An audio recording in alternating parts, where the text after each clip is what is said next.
President Ahmadinejad has said at a campaign stop that he, quote, said that the missile had the power to, quote, send to hell any military base from where, quote, a bullet was fired against his country.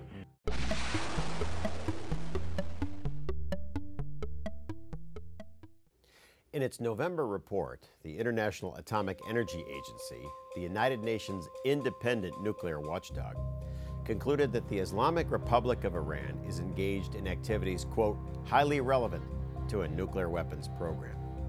These activities include efforts by military personnel to procure nuclear-related equipment and materials, an undeclared nuclear material production line, work on an indigenous design for a nuclear weapon and testing of components, and, perhaps most importantly, efforts to build a warhead for Iran's Shahab-3 missile, a payload that the IAEA assesses would be a nuclear warhead.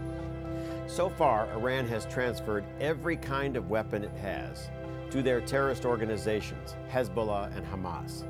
Once armed with a sufficient stockpile, they would also give the bomb to Hezbollah. We can also be sure that an Iranian bomb will set off a nuclear arms race in the Middle East, from Saudi Arabia to Egypt.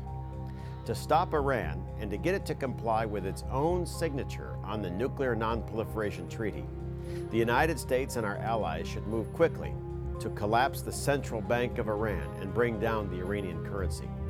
The Central Bank of Iran is the primary bankroller of Iran's global terror network, its nuclear program, and the Iranian Revolutionary Guard's Quds Force. Remember, it was the Quds Force that planned a bomb in a Washington restaurant to kill the Saudi ambassador.